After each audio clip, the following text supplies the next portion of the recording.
How are you doing? This is David W. Williams, also known as Diamond Dave, the founder of the highest paid part-time job in the Word Options Training Program. And what we're going to talk about today is, more videos on productivity. So we're talking about, how to be more productive. This thing's going to be part 2. So this may be a 3 or 4 part series. And what we're going to kind of talk about is how not to get distracted. And, give you a heads up on it. People keep asking about the Patreon. So this will be the last video that will be offered to the public for free. We pretty much got the Patreon already pretty much up. Everything's going to be moving to the Patreon. And you can just go directly to the Patreon and start seeing the pricing. So you'll be able to see the pricing once we get everything put up. So this will probably be the last week that videos will be available before we pretty much, make all the videos private or unlisted and then start moving everything to the Patreon site because it takes a lot of work to make these videos every week. And so I want the compensation that I'm getting for the videos to be, according to the value that people think that they're getting from the actual content. Because it does take a lot of time to plan the video, create the video, and then do the video 4 times a month. That's a lot of time out of my particular week. And, I'm not up here just freestyling, which is why, normally my videos don't last an hour. So what we're going to talk about is how to be more productive and doing that by not being distracted. And so this is going to be a really good video for people that really want to try to figure out how to get what they want out of life. And one of the ways in which you get what you want out of life is being very focused on what you're doing. But what we find is that a lot of times we get distracted. So, the average person during the day, if they're working, they're distracted by a lot of things.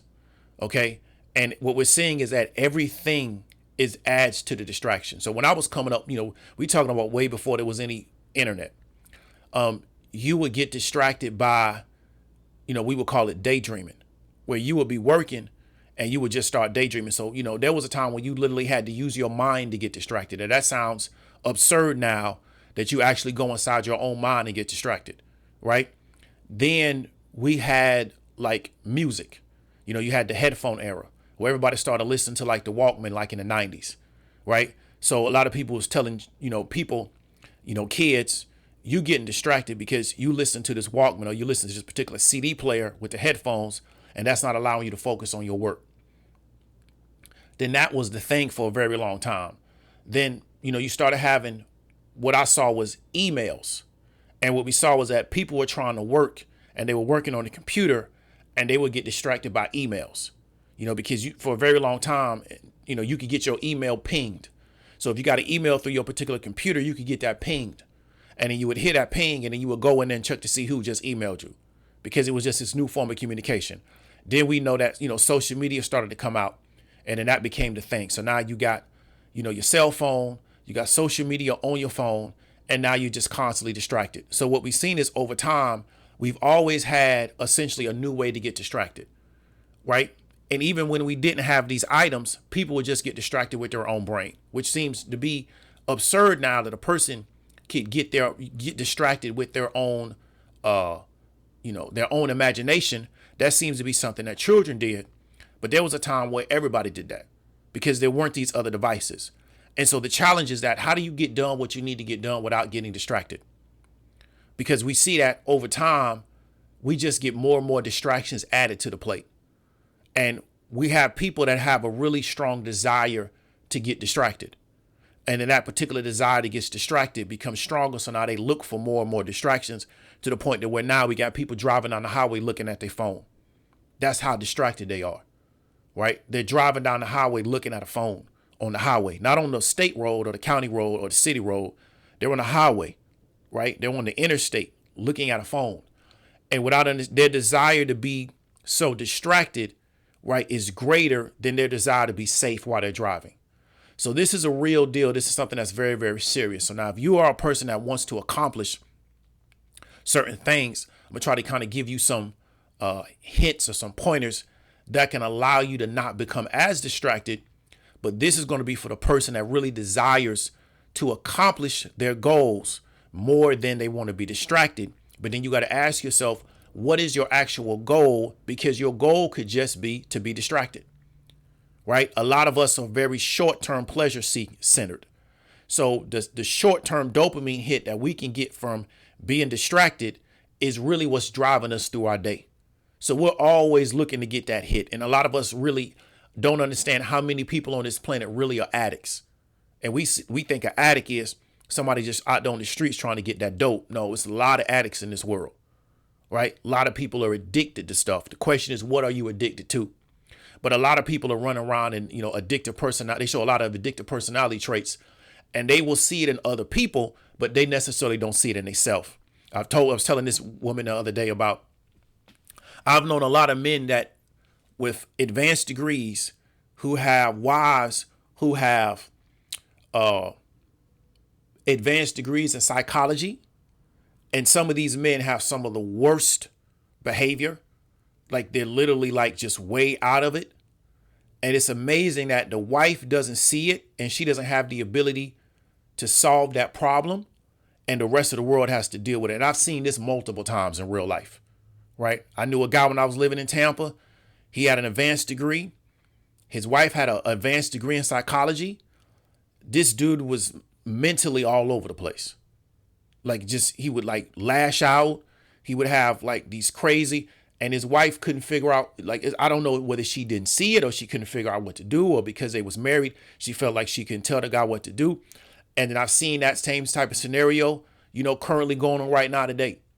So it's always interesting that a lot of us have addictive personality behavior and we don't see it, but we see it in everybody else. And one of the ways to really be successful is to see it in your own self. Seeing it in everybody else not going to help you. Seeing it in your own self is what's going to help you. And you can start trying to figure out, is my addictive personality making me become so distracted because I'm looking for this dopamine hit, right? Instead of me trying to figure out how I can delay that dopamine hit, right? And do what I need to do to become successful and then go get that dopamine hit, right? And that's something that a lot of people got to understand. So let's go ahead and get into some of the actual solutions to the problem. So one of the things that I learned when I was in college is that I didn't really know how to study, which is one of the reasons why I struggled all throughout school. And one of the reasons I didn't know how to study is because I would get distracted. So I'm from the era where you would get distracted by your mind. When I was in grade school, wasn't no social media, weren't no there was no internet that was accessible to anybody that probably wasn't working for the Department of Defense. So you just got distracted by your mind. And I was told, well, you got to study this particular way. But the problem was when I was trying to study, I would get mentally distracted. I would daydream, what people would call. And I never really learned how to really create a really protocol or SOP for me to study properly. And it took me going to college for me to really figure it out. I had to really, the way I became really successful at school is I figured out how my brain actually worked, right? So I really had to study myself and really learn, how does my brain actually work as opposed to how other people are trying to teach me. The way I teach people is not going to work for everybody. Why? Because everybody's brain doesn't work the same way. So the way I teach may not work for your brain. Doesn't mean something's wrong with you. It means that my teaching doesn't work for your brain. Everybody's brain works different, right? And so what I found out is that the way a lot of people talk, my brain doesn't work that way. With me, and this is why I make a lot of my content relatively short, right? Or I do content and then I do Q&A, is because I can't listen to anybody talk for a long period of time because I get distracted. So one of the things that I learned in college is that I didn't go to a lot of lectures. Why? Because there's no way in the world I'm going to listen to somebody talk for an hour, hour and a half. And they just talk. Like nobody is that engaging of a speaker to me. It's just not.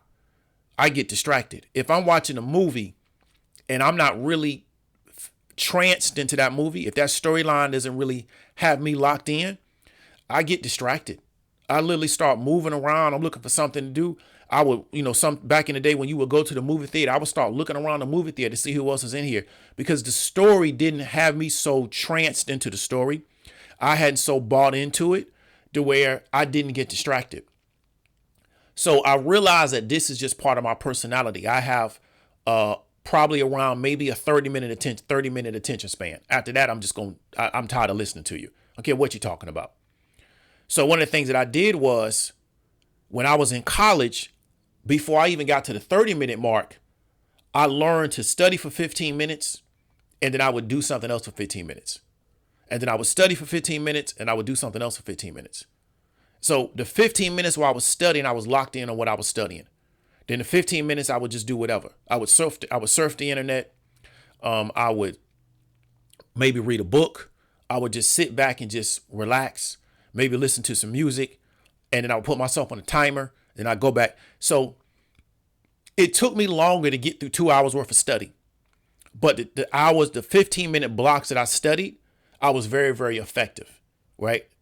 And so what I realized is that I can't do the study 3 hours straight, because I wouldn't study for 3 hours straight.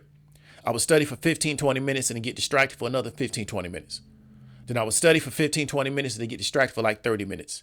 So I realized that I was wasting a lot of time trying to study for 3 hours, because over the 3 hours I was doing maybe an hour worth of study, but I was sitting down for 3 hours. So what I realized that if I break my time up into really, really short blocks of study, do 15 minutes, be distracted for 15 minutes, do 15 minutes, and I have the discipline to stick to that particular schedule, I could get a lot done in 2 hours or 3 hours than if I try to sit down and study for 3 hours straight, right?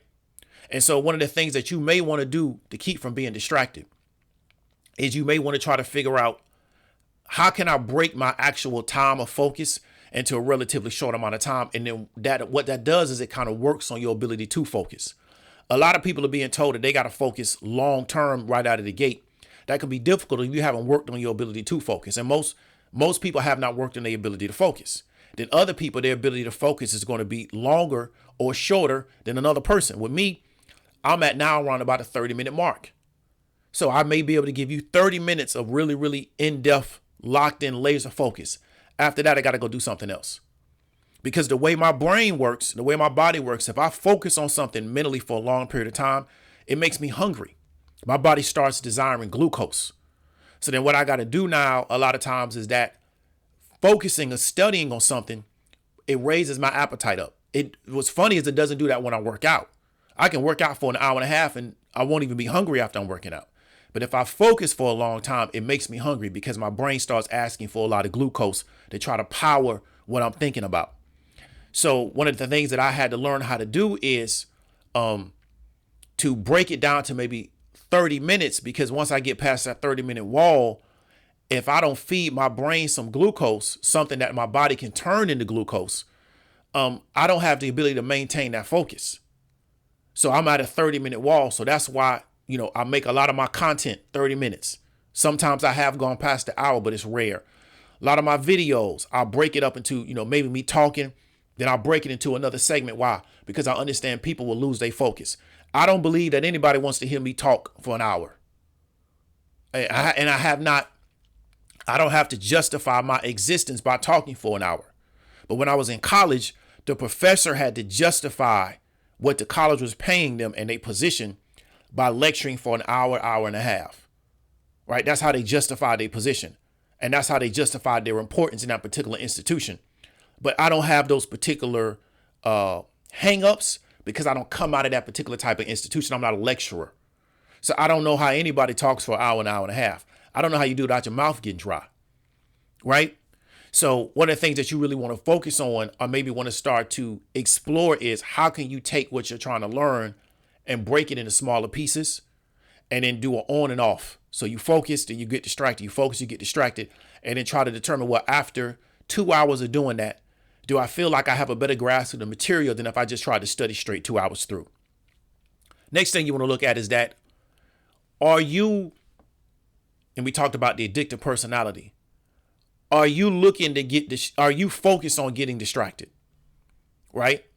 So what you see is that a lot of people, what they're really looking for is the next thing to get focused on. Right? Or really the next thing to get distracted on. So that's what their focus is. So if they're trying to work, they're really desiring, what can I get distracted with at this particular moment? And then when that gets their attention, then it becomes, well, what can I get distracted with now?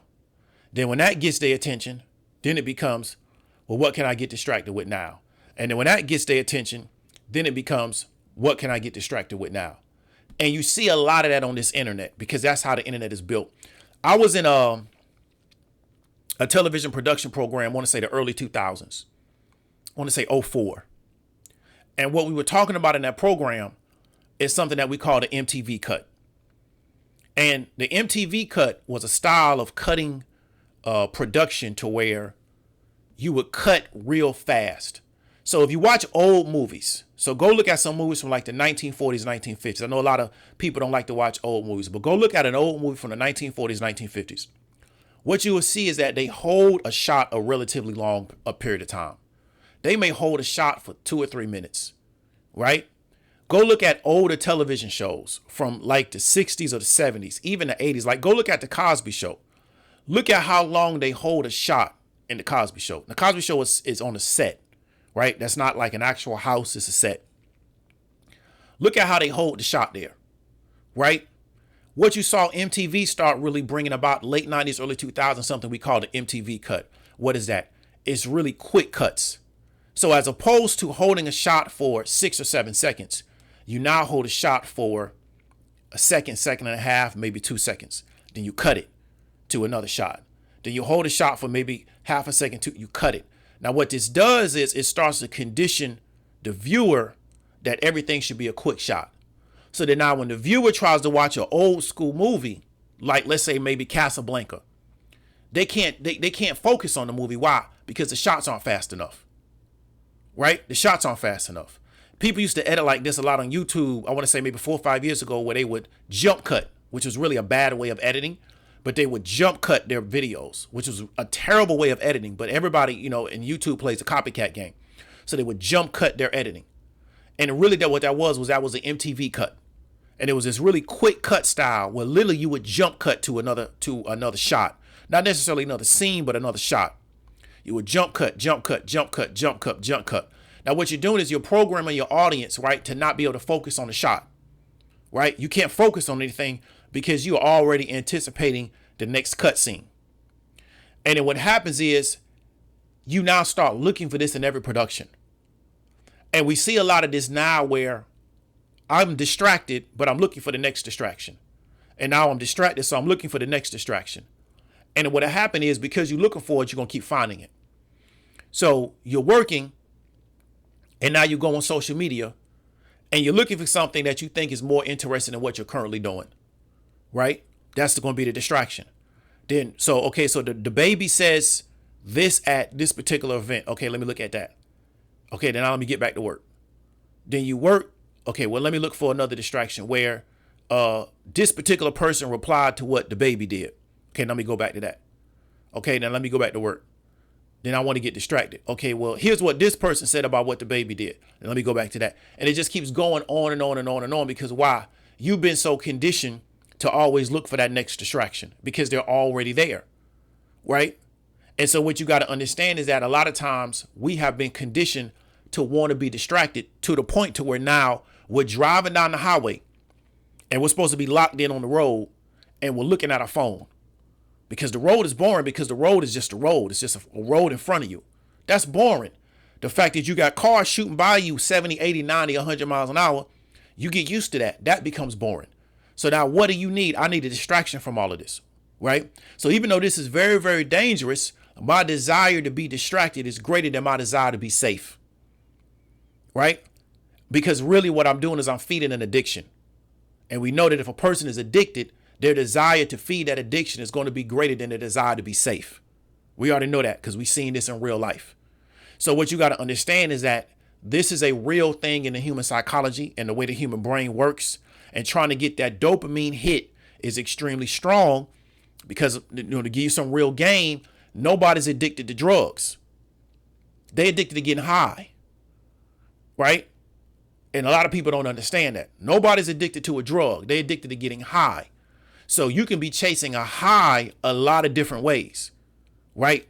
Going and looking for a drug is one way to chase a high, but there's a lot of ways to chase highs. So because everybody's addicted to this, they're going to keep chasing it. And then the more they chase it and the more they get it, the more they're going to chase it because they get desensitized to it. So now I need more of it to feel that same level of satiation from that particular high. So this is something that you really got to observe. So what you really want to start doing is the next time you need to focus on something, experiment, put yourself on a timer, right? Sit down and say, hey, I got to do this particular task. Put yourself on a timer and wait to see how long it takes before you break from that task and go to do something else. How long does it take? Take 15 minutes, 20 minutes. How long can you work on that task? And just do that for a whole day and record it. Say, hey, I got to do this task. How long does it take before I got to break and I start looking at something else? I got to do this task, and just record it. And then at the end of the day, look at your actual notes of how long it took before you broke your concentration to go do something else. Right? Then try to look at that and say, well, you know what? On average, I was able to focus for, let's say, 20 minutes before I had to break my concentration. I'll say, okay, cool.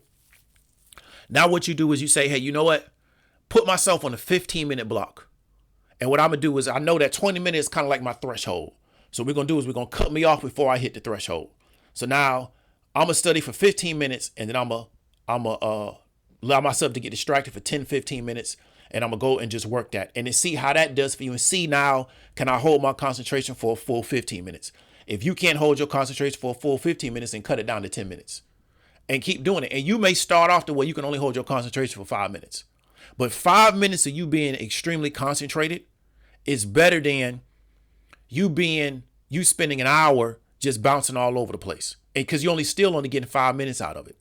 So at least by you tracking it, you know that you're doing 5 minutes on, 5 minutes off, 5 minutes on, 5 minutes off, instead of you sitting down for an hour and you may get 15 minutes out of that hour, right? Over the course of an hour, because you just all over the place. So these are the kind of the things that you can do to start from being distracted.